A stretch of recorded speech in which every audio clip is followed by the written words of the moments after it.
반갑습니다.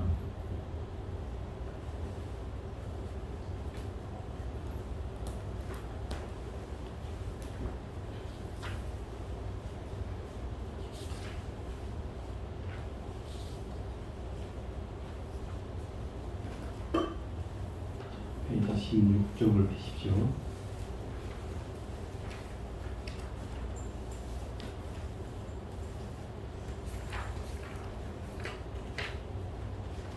금강경 제14분입니다.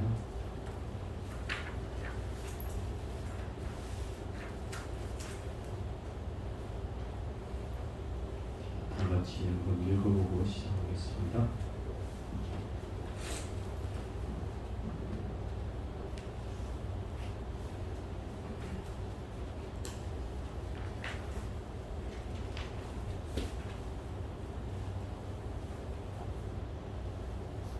(16쪽이요)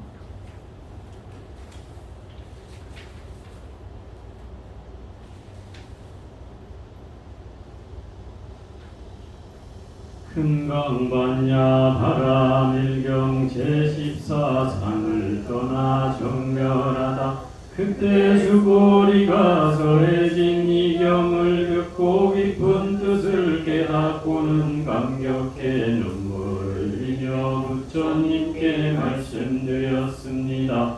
이유하십니다. 제존이시여 제가 예로부터 지금까지 닦아오던 내 안으로는 부처님께서 설하신 이와 같이 깊은 경전을 일찍이 들은 적이 없습니다. 제존이시여 만약 또 어떤 사람이 이 경을 얻어 듣고 믿음이 정정해져 실다운 상을 낸다면 이 사람은 마땅히 가장 이유한 공덕을 성취한 줄 알겠나이다. 제존이시여 이 실상이란 것 실상이 아니므로 여래께서는 이름을 실상이라 하셨습니다. 제존이시여 제가 지금 이와 같은 경전을 얻어 듣고서 믿고 이해하여 받아지니기는 어렵지 않으나 만약 미래세 후 100세에 그 어떤 중생이 이 경을 얻어 듣고서 믿고 이해하여 받아지닌다면 그 사람이야말로 가장 이유할 것입니다. 왜냐하면 그 사람은 아상인상 중생상 수자상이 없기 때문입니다. 왜냐하면 아상은 고상이 아니고 인상 중생상 수자상도 고상이 아니기 때문이며 모든 상을 여의면 그 이름이 제불이기 때문입니다. 부처님께서 수불이에게 이르셨습니다.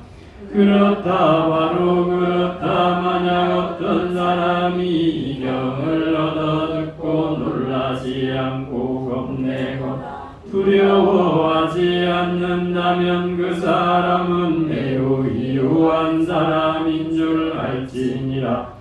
왜냐하면 수보리여 여대가 설한 제일 바라밀은 제일 바라밀이 아니라 그 이름이 제일 바라밀이기 때문이니라. 수보리여 인욕 바라밀은 여대가 설한 인욕 바라밀이 아니라 그 이름이 인욕 바라밀이니라. 왜냐하면 수보리여 내가 옛적에 가리왕에게 벤체를 베이고 잘렸을 때 나는 그때 아상이 없었고 인상이 없었고 중생상이 없었고 수자상이 없었느니라. 왜냐하면 지난 옛적 마디마디 사실을 도려낼 때 만약 나에게 아상, 인상, 중생상, 수자상이 있었다면 응당성내거나 원망을 품었을 것이니라. 수보리여 또한 과거 500세 동안 이욕선인이었던 때를 생각하여도 아상인상 중생상 수자상이 없었느니라. 그러므로 수고리여 보살은 모든 상을 떠나서 안욕따라 삼맥삼보리심을 내야 하느니라. 반드시 세계에 머물지 않고 마음을 내야 하고 성향 및 족법에 머물지 않고 마음을 내야 하며 마땅히 머무는 바 없이 마음을 내야 하느니라. 만약 마음에 머금이 있으면 곧 머금이 아니게 되므로 열애가 보살의 마음은 마땅히 세계 머물지 않고 보시야라고 하느니라. 수고리여 보살은 일체 중생을 이롭게 하기 위해 반드시 이와 같이 보시하느니라. 연애가 설한 모든 상은 곧 상이 아니며 또 일체의 중생도 곧 중생이 아니니라. 수고리여 연애는 참된 말을 하느니요 실다운 말을 하느니요 이러여한 말을 하느니요 헛된 말을 하지 않느니요 다른 말을 하지 않느니라. 수고리여 열애가 얻은 법에는 참됨도 없고 헛됨도 없느니라.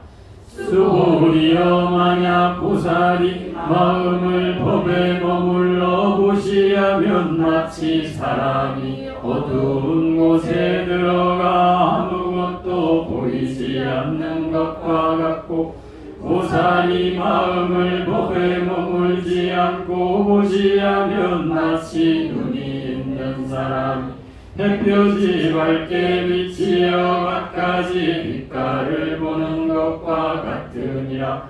수고리여 미래세에 만약 어떤 선남자 선여인이 이 경을 받아지며 읽고 외운다면 곧 열애께서 깨달은 이의 지혜로서 이 사람들을 다 알고 다 보니 모두 한량없고 끝없는 공덕을 성취하리라.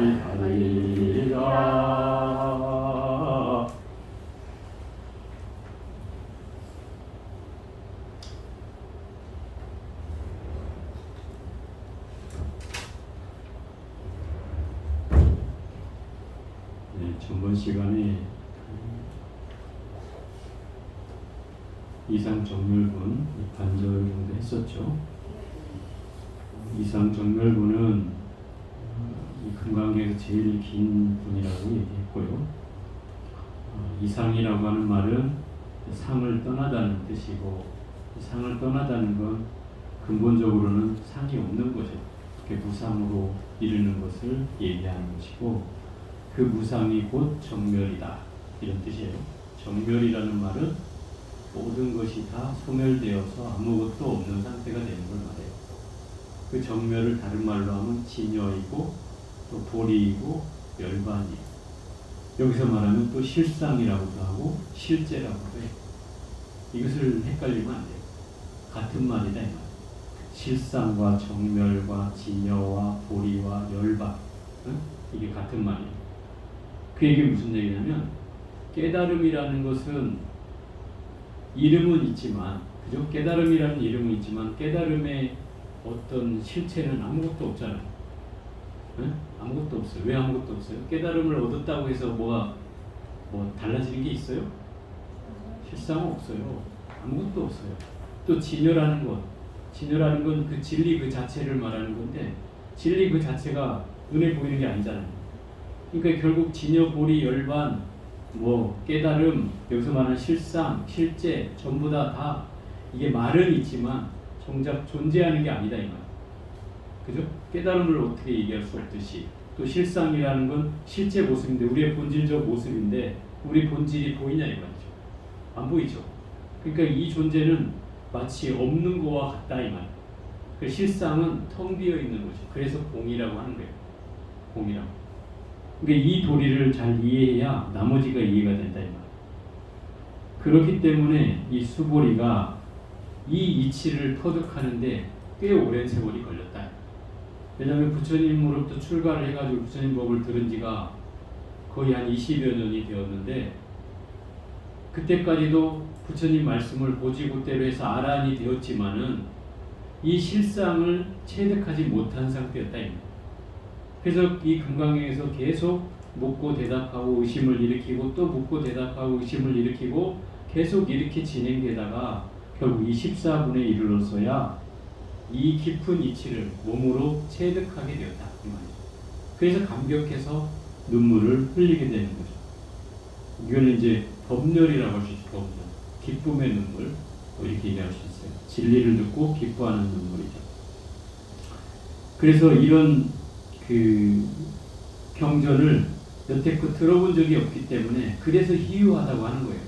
자꾸 이 금강경에서 희유하다 나오는 것은 이 금강경이라는 경전처럼 이전에 이런 경전을 부처님이 설해주지 않고 오로지 암경에서 뭐라고 얘기해요?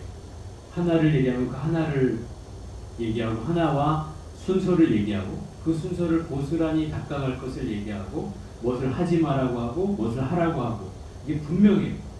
이 암경에는 해라 하지 마라 하는 게 분명해요. 마치 뭐 유치원에 가는 아이한테 이건 하지 말고 이건 하고 하듯이 부처님이 이 암경에는 너무 자세하게 이렇게 설해놨는데 여기에서는 뭐라고 할 게 없다는 거죠. 그래서 금강경의 논리는 뭐 내세우는 족족 다 무상이잖아요. 또 머물지도 말하니 무주죠. 또 날아갈 것도 없으니 무아이고, 그죠? 그래서 다 텅 비어 있다. 그게 바로 공이다. 이걸 깨달으라고 하는 거니까 어찌 보면 뭔가 암경에서 뭔가 나한테 쥐어지는 게 있었던 것 같은데 그 부처님은 그러는 거예요. 너 쥐어진 게 그게 진리가 아니야. 다 내려놔. 이러는 거죠.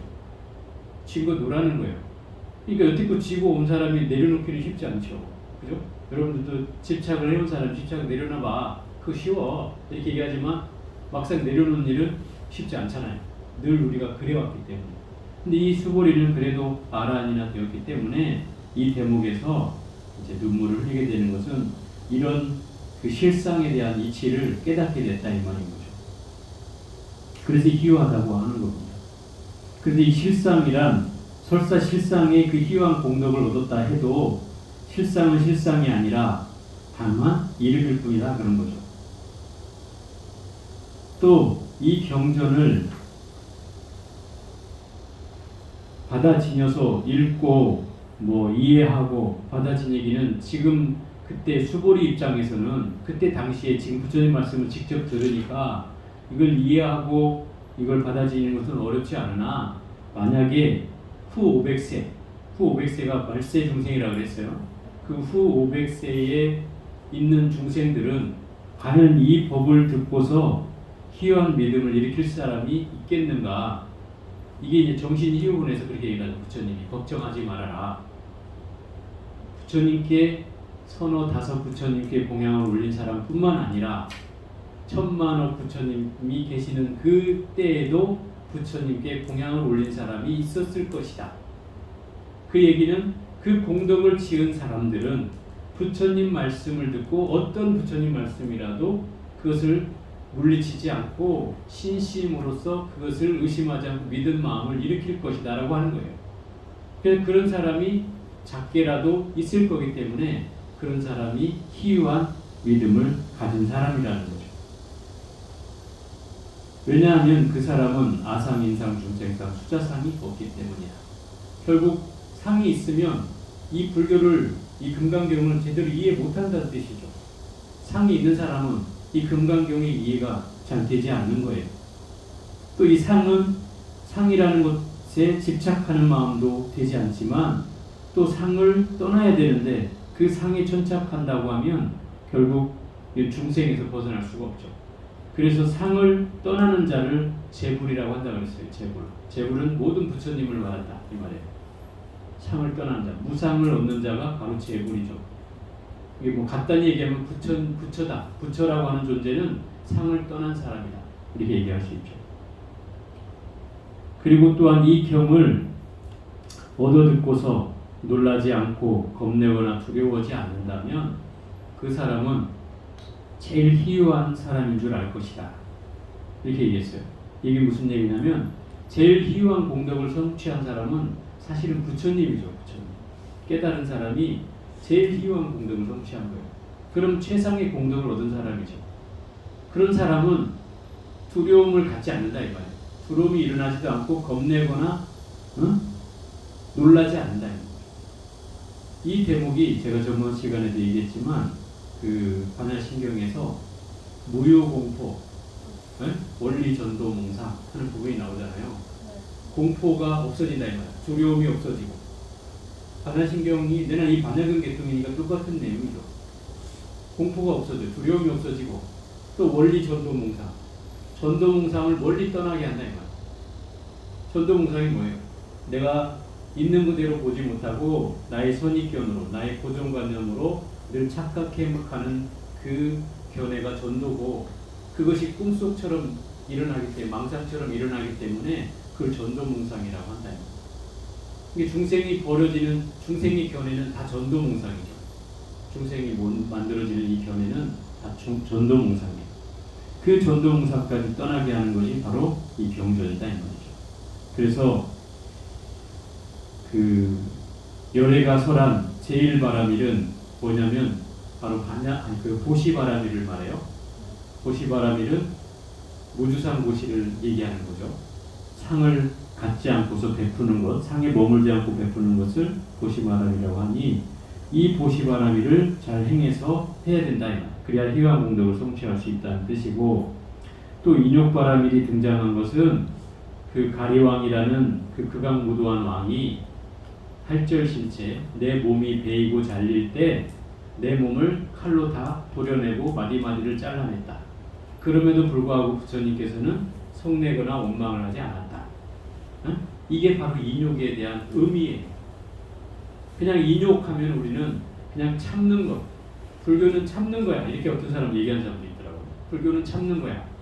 절대 아닙니다. 불교는 참는 종교가 아니에요. 그걸 헷갈리면 안 돼요. 인욕이라는 말을 듣고 사람들이 참는 거라고 얘기하는데 인욕바라밀이라고 하잖아요. 인욕바라밀은 인욕의 완성이라는 뜻이에요. 참다운 인욕의 완성은 어떤 마음을 일으키지 않는 거예요. 설사 나를 욕하더래, 설사 나를 죽이더래, 설사 나를 이렇게 부처님이 인욕선인이었을 때 내 몸을 자르고 도려내고 마디마디를 잘라낼 그조차도 성내거나 원망하지 않았다고 하잖아요. 어떤 다투고자 하는 마음이 일어나지 않는 것이 바로 인욕이에요. 그걸 무쟁삼매라고 하죠. 그래서 제일 인욕선인 제일 아라한이 되었으며 그는 무쟁삼매를 성취했다 이렇게 얘기하잖아요. 무쟁삼매가 바로 다툼이 없는 삼매라는 뜻이에요. 누군가와 다투고자 하는 마음이 일어난다면 이건 진해가 있다는 뜻이죠. 그렇잖아요. 그럼 진해가 사라졌다는 건 어떤 그런 진해에 대한 욕망이 일어나지 않는다. 근본적으로 없는 거예요. 이걸 억누르는 게 아니에요. 절대. 아예 자체가 없는 거예요. 그 얘기는 마음이 그 경계에 휘둘려지지 않는 거라는 뜻이에요. 네? 예를 들어 나를 괴롭힌다고 나를 욕한다고 해서 마음이 욕하면 어떻게 돼요? 우리는 마음이 괴롭죠. 불편해지죠. 그래서 같이 욕하거나 뭔가 마음이 화가 나거나 그러잖아요. 이건 이제 마음이 움직이는 거예요. 뭐 상대의 마음에 내가 끌려가는 거죠. 끌려가는 거예요. 그런데 뭐라고 해도 내 마음이 끌려가지 않으면 이것이 인욕이다 이 말이에요. 요지무동한 거예요. 마음이 움직이지 않는 거. 그러니 괴로울 일이 없죠. 괴로울 일이 없어요. 또 화날 일도 없어요. 마음이 안 움직이니까. 화가 난다는 것은 결국 그 마음에 끌려가는 거예요. 상대가 한 마음에 부안해동하는 거죠. 그것이 바로 인욕이에요. 또 부처님께서 과거 500세 동안에 과거 500생 동안을 다 살펴봤다 이 말이에요. 부처님이. 내가 과거에도 혹시 화를 낸 적이 있는가를 떠올려 보니까 500생 동안을 떠올려봐도 그 인욕선이었을 때를 떠올려봐도 아상인상, 중생상, 수자상이 없었느냐. 그래서 보살은 이 공부를 하는 보리심을 구하고자 하는 모든 중생은 모든 상을 떠나서 안우따라 삼맥삼보리심을 내야 하느냐. 보리심을 내야 된다 이 말이에요. 상을 떠나서 보리심을 내야 된다. 그 상을 떠난다는 말은 결국 뭐예요? 어떤 생각도 일으키지 않는 것이다 이 말인 거예요. 그게 보리심이에요. 보리심 얻은 자는 그 마음이 있어야 된다는 거예요. 그래서 반드시 색에 머물지 않고 마음을 내야 하고 성향 및 촉법에 머물지 않고 마음을 내야 하며 마땅히 머무는 바 없이 마음을 내야 하느니라. 이게 이제 제10장 장엄정토본에 나오는 그 내용인데요. 또 반복하고 있죠. 여기서 말하는 색성향 및 촉법은 흔히 육경이라고 얘기되는 것이고 또 육진이라고 돼요. 티끌진자 6개의 번뇌다 이런 뜻이고요.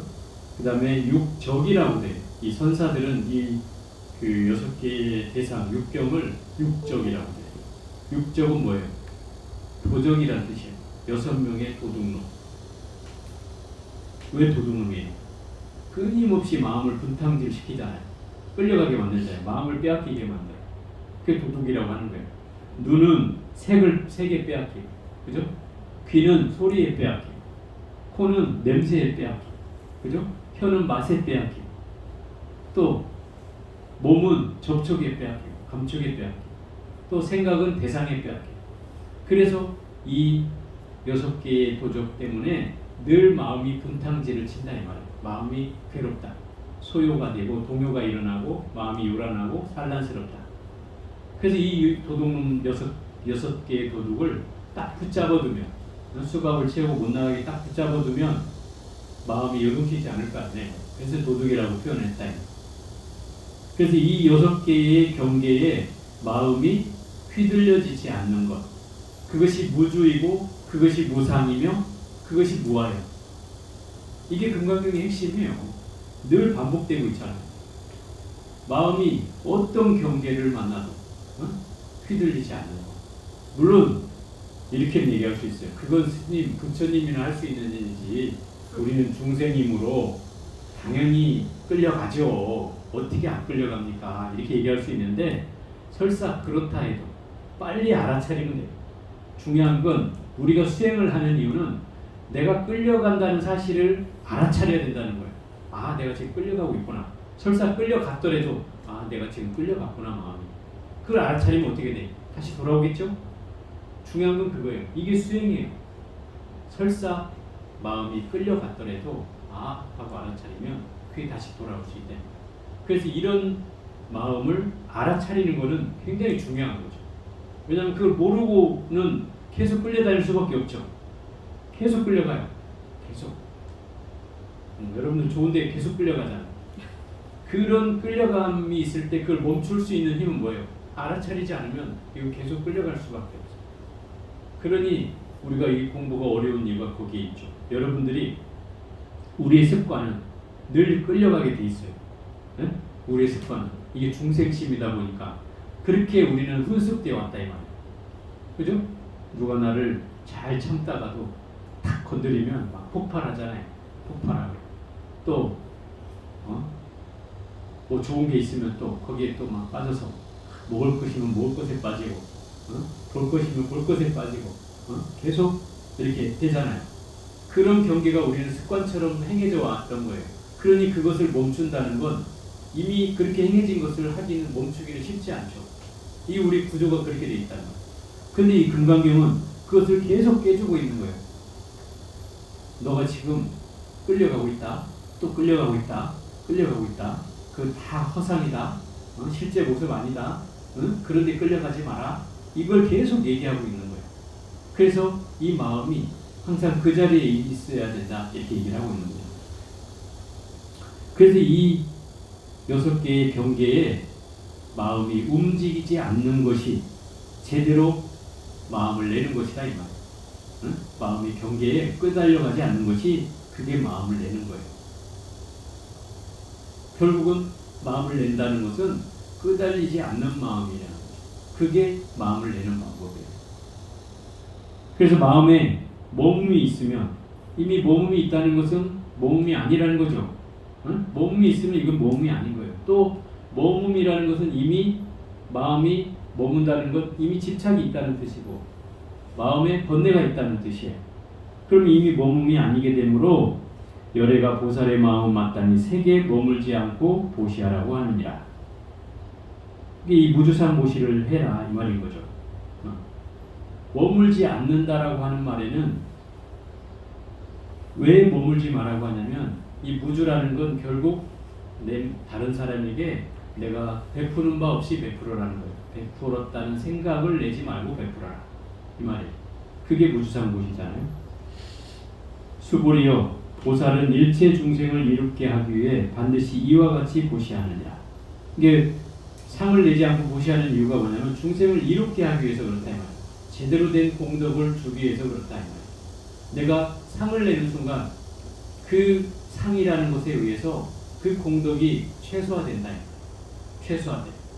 나는 마음은 거룩하게 됐지만 내가 상을 내는 순간 그 공덕이 작아져서 크게 도움이 되지 못한다. 그래서 상을 내지 말라고 하는 거예요. 모든 중생을 이롭게 하기 위해서.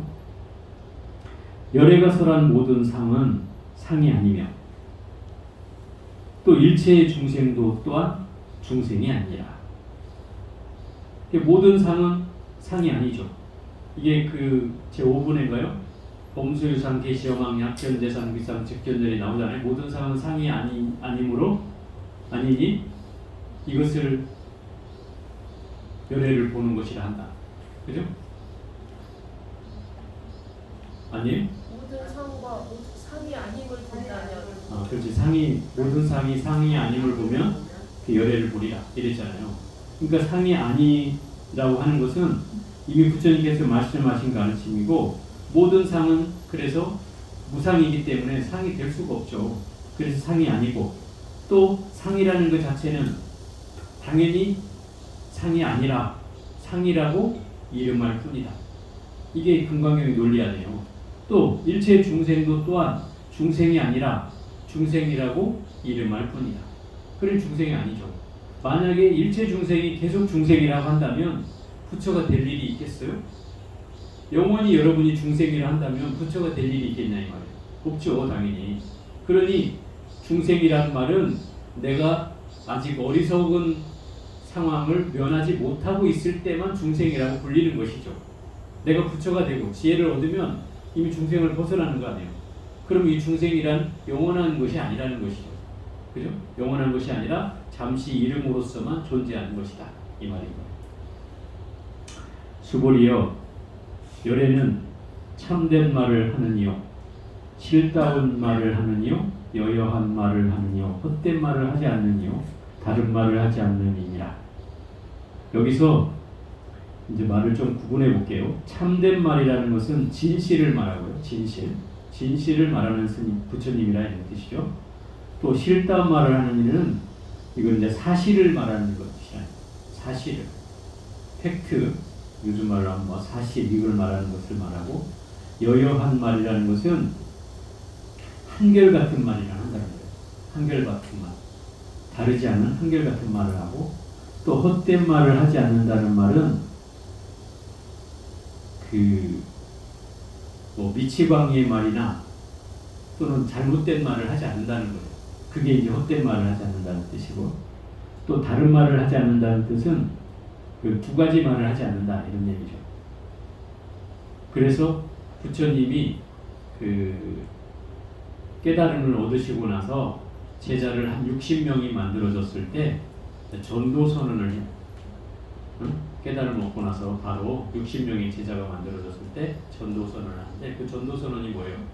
부처님의 가르침을 세상 사람들께 전하라고 선언을 하는 거예요. 그 선언이 예수의 뭐 선언과 비교되기도 하는데, 비교되는 부분이 그거예요. 예수님은 꼭 둘이 가라고 했대. 제자들 중에 선교를 하러 떠나는데 둘이 가거라 이렇게 했대. 왜 둘이 가냐고 물어보니까 혼자 가다가 혹시 죽을 수도 있으니 둘이 가거라 했다는 거예요. 근데 부처님은 혼자서 떠나라 이렇게 얘기하거든. 혼자서 떠나라. 왜냐하면 그 60명밖에 제자가 되지 않았으니까, 그때 당시에는 그 둘이 가버리면 60군데 갈 곳을 30군데밖에 못 가잖아요. 그래서 혼자씩 가. 그리고 가서 법을 전하라. 그 법은 알맞은 법이어야 한다. 그 알맞은 법이란 부처님이 설한 가르침이 바로 중도의 설법이기 때문에 그 중도를 설하라는 뜻이에요. 그 다음에 그 법을 설할 때는 처음도 좋고 중간도 좋고 끝도 좋은 그 법을 설하라. 이렇게 얘기하고. 그게 무슨 말이에요? 처음과 끝이 달라져서는 안 된다는 거예요. 처음의 말과 끝의 말이 일관된 말을 해야 된다는 거예요. 그게 부처님이 전도선언을 하면서 하신 말씀이에요. 바로 그 말이 다른 말을 하지 않는이라는 뜻이라는 거예요. 그래서 부처님은 예를 들어서 팔절신체라는 그런 상황에 놓였어도 거기서 어떤 성냄이나 원망을 하지 않았다고 했잖아요. 내 몸을 잘리고 베일 때라도. 옛날에 이제 그런 비슷한 내용이 있는데, 이 경을 번역했던 구마라집이라는 사람의 제자 중에 승조라는 사람이 있었어요. 승조 스님이라. 근데 이 승조 스님이 굉장히 똑똑했던 것 같아요. 그 똑똑이라는 말이 스님으로서 똑똑한 것뿐만 아니라 일반인이 봐도 뭔가 탐날 만큼의 똑똑함이 있었던 것 같아요. 왜냐하면 그때 당시에 왕이 진나라 때였는데, 그 진나라 왕이 이 스님을 회유해요. 회유라는 건 설득을 한다 이 말이에요. 내가 출가한 스님한테 너 나한테 오면 내가 재상자리를 주마. 그래서 이 재상으로 해서 너와 나 좀 잘 이 나라를 통치해보자 하고 회유를 하는 거예요. 근데 뭐 출가한 스님이 그게 뭐 가당키는 하겠어요? 그러니까 이제 그런 얘기를 하는 거죠. 재상이 다 무엇이고 천하가 다 무엇이겠습니까? 다 부질없는 꿈속의 일일 뿐입니다. 이렇게 대답을 했다는 거죠.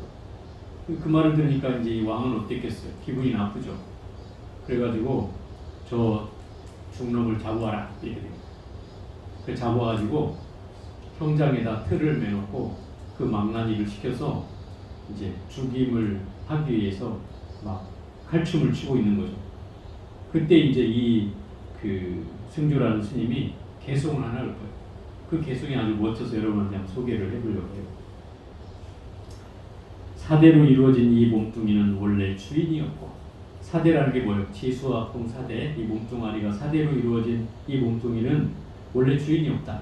주인이 없죠? 몸뚱이 뿐이잖아요.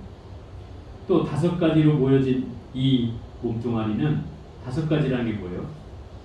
색수상행시, 오온으로 이루어진 이 몸뚱아리는 몸과 마음을 우리는 오온으로 되어 있다고 하잖아요. 나라고 하는 게 이 오온으로 되어 있다. 그럼 이 몸뚱아리는 본래부터 어떤 거라고 나라고 할 게 없다 그랬죠. 치수합봉 사대도 나라고 할 게 없고, 또 수상행식인 그 마음도 또한 나라고 할 게 없다. 그게 텅 비었다 이 말이에요.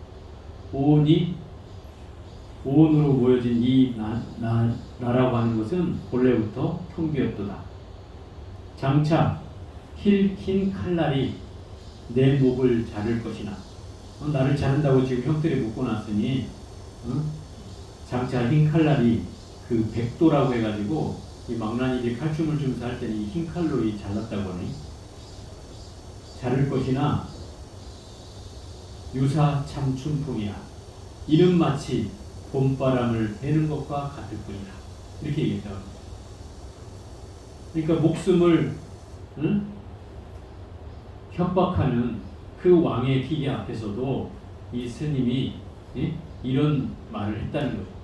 자기 목숨이 두렵거나 뭐 그 사람한테 분노가 일었거나 진해가 일어났다면 이런 마음이 일어나지 않겠죠. 그죠? 어떤 마음도 마음의 경계가 없었던 거예요. 천하를 준다 한들 다 꿈속의 일일 뿐이고, 결국 내 목을 자른다 한들 내 몸뚱아리는 이미 텅 비어 있는 것이어서 바로 봄바람을 자르는 것과 같다. 이렇게 얘기한다 이 말이에요. 얼마나 멋진 말이에요. 결국 우리의 경계는 뭐 이렇게까지 된다면 너무 좋은 일이겠지만, 결국 마음에 어떤 경계도 일으키지 않는 것이 바로 무상이고 무주이고 그게 무하다 이 말. 그 경계를 알아차리는 것이 우리가 이 공을 체득하는 것이에요. 금강경은 결국 이곳에서 한 치도 떠난 바도 없고 이 자리를 얘기하고 있을 뿐이에요. 수고리여, 열애가 얻은 몸에는 참됨도 없고 헛됨도 없느니라. 참됨도 없고 헛됨도 없는 말이 무슨 말이에요? 참이라고 하면 이미 참이 아닌 것이 되죠. 네. 또 헛되다면 또 헛됨이 아닌 것이 되잖아요. 그러니 참됨도 아니고 헛됨도 아니라고 하는 거예요. 진리를 바라보는 입장은 이게 더 정확한 표현이에요. 진리를 바라보는 입장.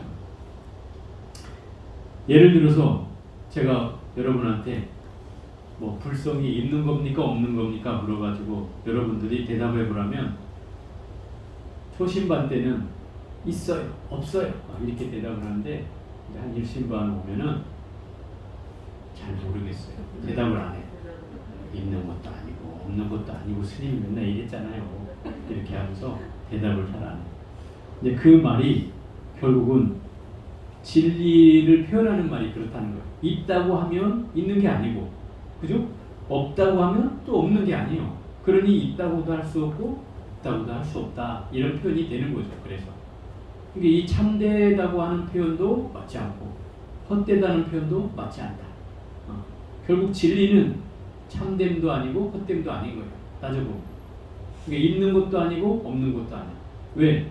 이때 있다고 할 수 없고 없대 없지 않다 이 말이에요.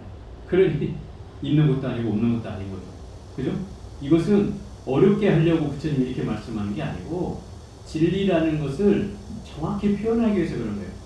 진리 정확히 표현하려니까 있다고 해도 안 맞고 없다고 해도 안 맞다는 거죠. 그걸 얘기하고 있는 거예요. 수보리여 만약 보살이 마음을 법에 머물러 보시하면, 법에 머물러 보시한다는 건 무슨 말이에요? 법에 집착한다는 거죠. 머문다는 건 이미 머물지 말라고 했잖아요. 무주라고 했잖아요. 근데 마음을 법에 머무른다는 것은 마음에 집착이 있는 상태로 보시를 하면, 이건 무주상 보시가 아니라 유주상 보시가 되겠죠. 유주상 보시를 하면 마치 사람이 어두운 곳에 들어가 아무것도 보이지 않는 것과 같고, 결국 마음에 집착이 있는 상태로 보시라면 내가 동굴에 들어가서 앞도 보이지 않는 상태와 같다는 거예요. 그럼 앞도 보이지 않으니 뭔 짓을 해도 내가 뭔 짓을 하는지 모르잖아요. 그죠? 또 뭐가 밟히는지 모르고 뭐를 잡아도 뭐가 잡히는지도 모른다 이 말이죠. 그죠? 어리석어지는 거잖아요. 이것을 닦지 않다라고 하는 거예요. 중생의 경계는 이런 경계죠. 그래서 무명중생이라고 하는 이유가 그거예요. 밟지 않은 중생, 어리석은 중생을 우리 무명중생이라고 하잖아요.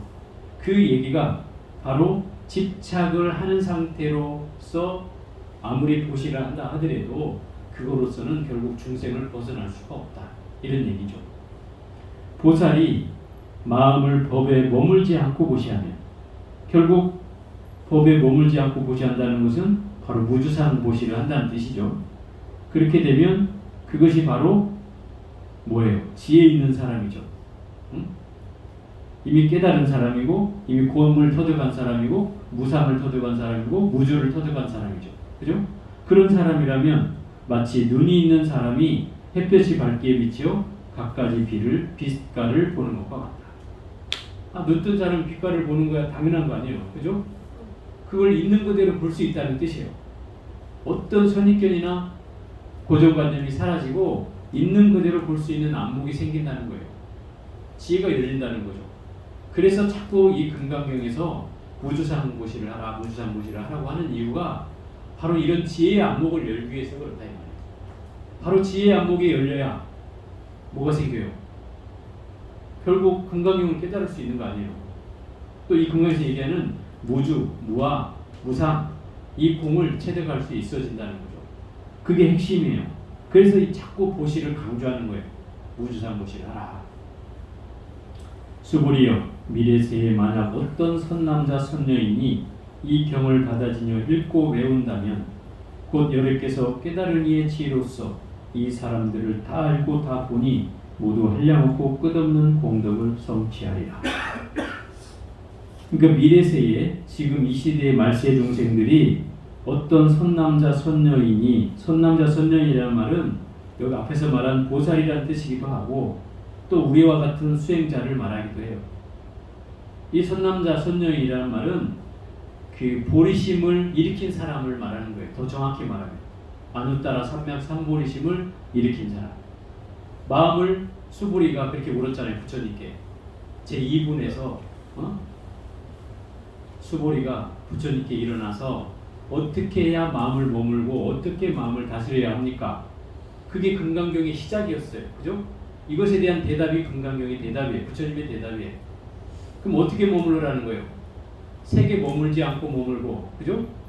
성에 머물지 않고 머물고 마음을 내고, 향에 머물지 않고 마음을 내고, 미에 머물지 않고 마음을 내고, 촉에 머물지 않고 마음을 내고, 법에 머물지 않고 마음을 내라는 거예요.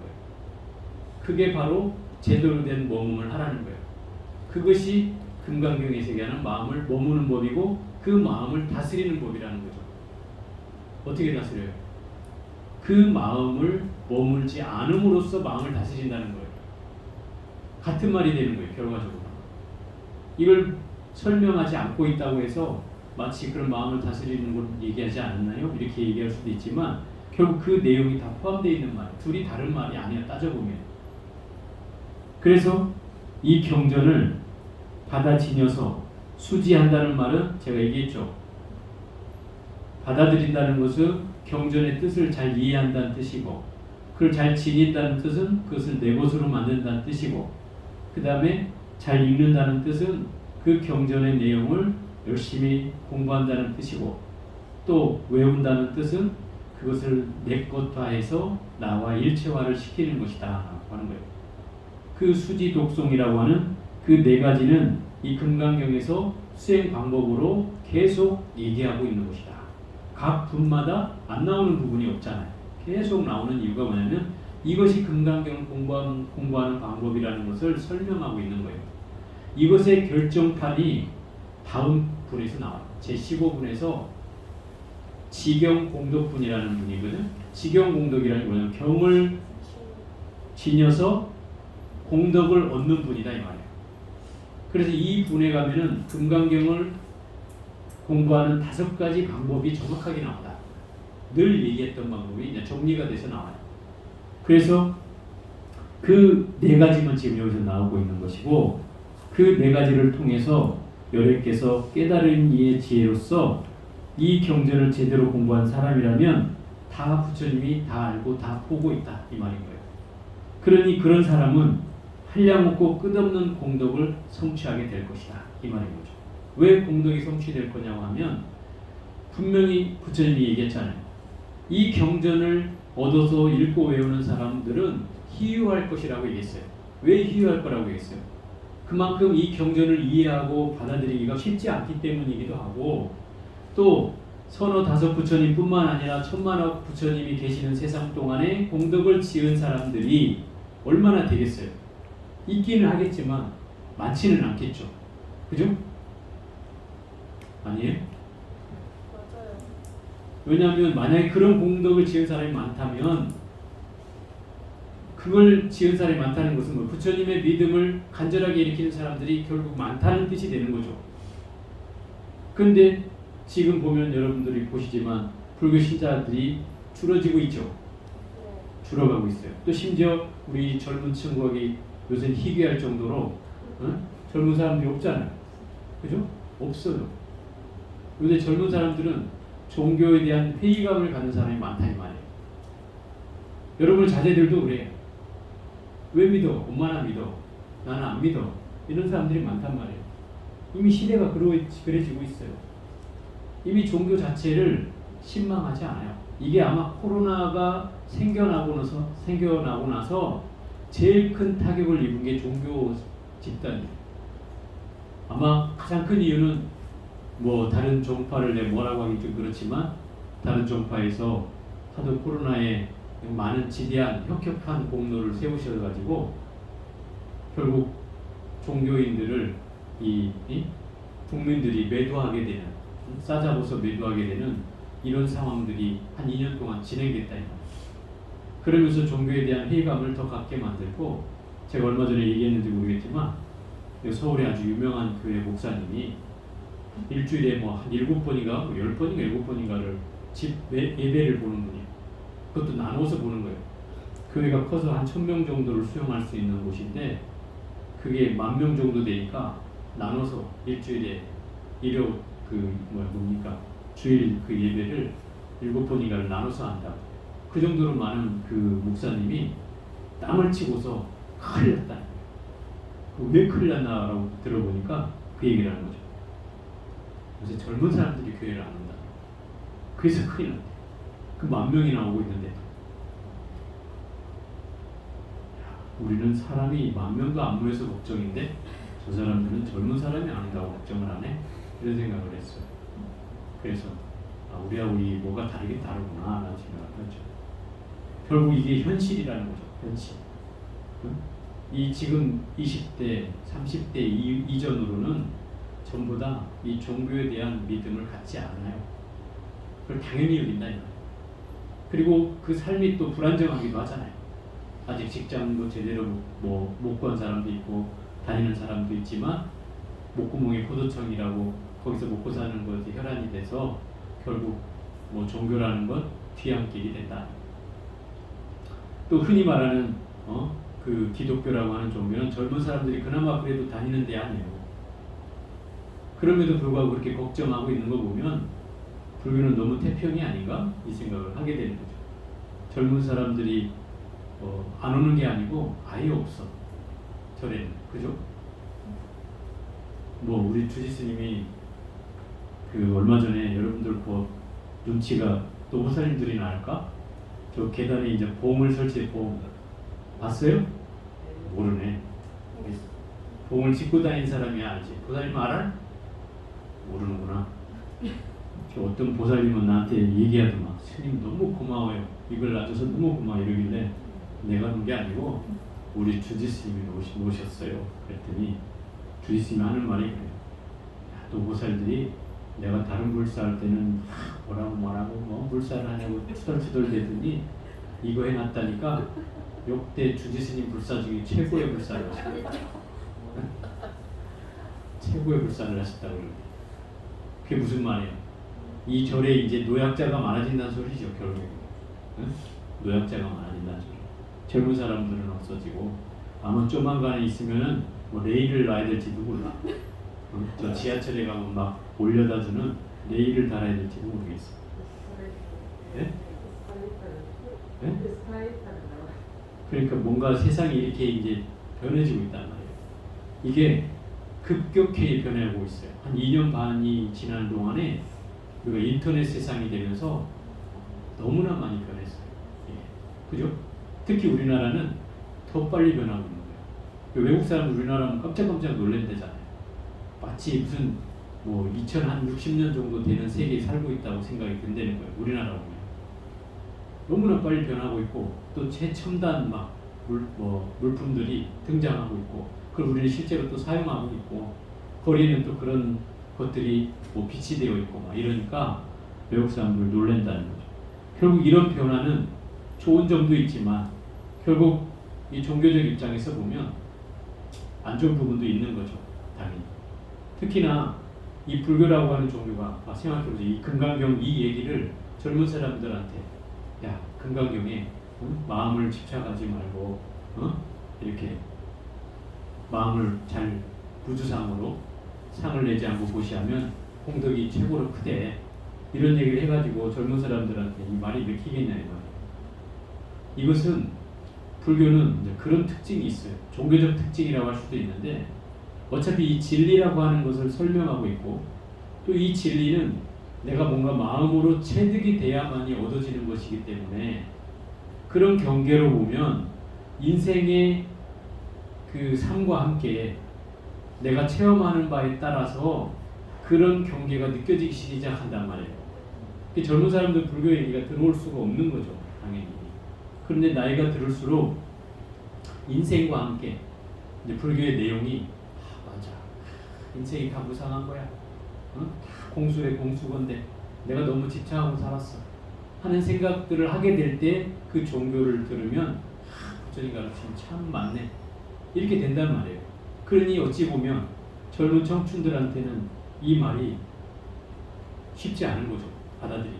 열심히 노력해도 열심히 살아야 되는 그 시점에서 보면 야, 다 내려놔. 집착하지 마. 다 머물지 말아야 되는데 이러면 뭔가 황망해지는 경우도 있잖아요. 그래서 이제 이 젊은 청춘들한테는 쉽지 않은 부분이 있는 것 같아요. 어찌됐든 이 병전을 잘 받아들이며 읽고 외운다면은 여러분께서는 이 지혜로서 이 사람들을 다 알고 다 지켜보고 있으며 또 그런 사람은 끝없는 공덕을 성취할 것이다. 그런 거예요. 그 끝없는 공덕이라는 건 어떤 뜻이냐면 이 한 생으로 끝나는 공덕이 아니라는 거예요. 왜요? 그게 상이 없기 때문에. 무주상 보시는 유로복이 아니라 무로복이라고 했잖아요. 네. 무로복은 결국 세세생생의 복이 생긴다는 뜻이에요. 없어지지 않는다는 거죠. 쉽게 우리가 현상으로 복을 지으면 이게 몇 대를 못 가지만 이렇게 무로복을 지었을 때는 이 복은 수천 년을 간다 이 말이에요. 그래서 제가 뭐 삼일수심은 천재보요 백년탐물은 일조지니라 얘기했죠. 삼일독간 닦은 마음은 천년의 보배이고 100년 동안 탐한 물건은 하루아침에 티끌이라. 그죠? 이게 초과심 작용문에 나오는 얘기인데 결국 우리가 끊임없이 뭔가 물질적인 행복을 누리고자 하지만 그 공덕은 이 대나 다음 생을 밖에 가지 못한다 이 말이에요. 그 공덕은. 그런데 내가 마음을 닦고 마음으로 이 무주상보시를 하고 무로복을 닦으면 그 복덕은 세세생생을 간다는 거죠. 그래서 나의 다음 생에도 영향을 미치고 그 다음 생에도 영향을 미치고 그 다음 생에도 영향을 미친다는 거예요. 그런 이런 공덕을 지어야지 세속적인 공덕으로서 끝나는 공덕을 지어서야 되겠느냐 이거는 거죠. 이게 이제 오늘 이상정멸문의 내용이었습니다. 여기까지 해보고요. 다음 시간에 또 해보겠습니다.